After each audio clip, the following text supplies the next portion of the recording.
I paid just $350 for this Retina MacBook Pro.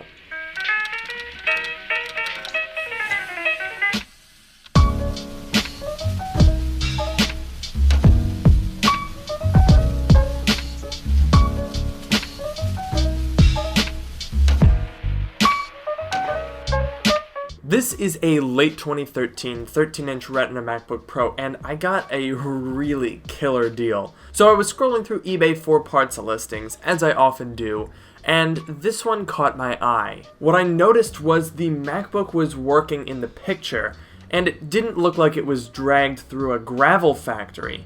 On top of that, it was listed at $400. My interest was piqued. Upon reading the description, this machine was listed for parts because the seller stated that during diagnostics, it threw up the VFD002 error code, which pertains to the display. So that error code is pretty common on these older Retina MacBook Pros that can suffer from blank screen issues where the display won't work. He had listed the machine for parts because of this error code, however the display worked in all of the pictures, so I figured it might just be okay.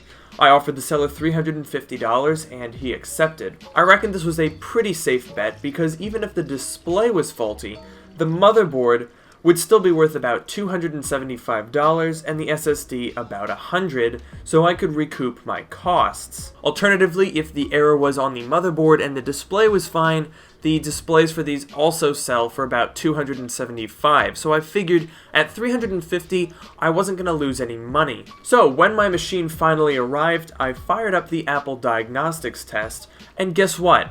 No issues found. So what did I get? This is pretty much the lowest spec Retina MacBook Pro you can buy.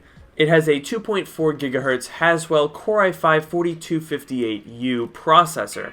For RAM, we have just 4 GB of 1600 MHz DDR3 memory. Storage is a 128 GB SSD, which is on the small side, and graphics are handled by Intel Iris Graphics. The Haswell processor isn't particularly powerful, however. I ran Cinebench R15 and got a score of around 250 CB, which is similar to the mid-2012 MacBook Pro 13-inch models, both Retina and Unibody, they use the same processors, as well as my 2015 MacBook. Clearly this is not a machine focused on horsepower, however, and the Haswell processor does a great job of being frugal. Even with the 300 cycles on my battery, I'm still getting around 8 to 9 hours of battery life. The thing that really holds back this machine is the 4 GB of RAM. This is the only MacBook Pro Retina you can buy that has 4 GB of RAM. Every other configuration has at least 8. And it does show when web browsing. Additionally, this is a Retina, so you are stuck with 4 GB forever. That's really not ideal. Despite the 4 GB of RAM limitation and the 128 GB SSD, I really do like this machine, and it's in very good condition. The corners are free of dents and gouges, the keyboard is free of wear and dust. The only cosmetic imperfection I really notice or care about is a few spots of delamination on the display, which I can't get repaired because my machine is outside of the 4-year replacement date.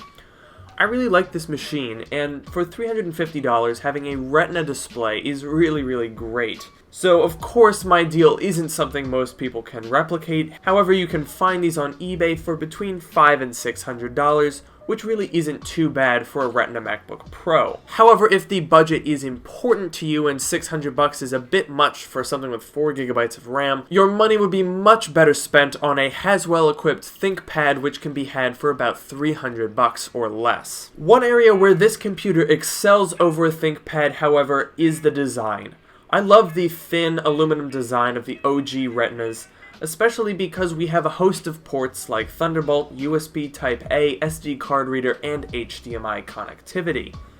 The keyboard and trackpad are just the best in the biz, and the Retina display is superb. I'll have a full review of this machine coming later this week, so make sure to stay tuned for that.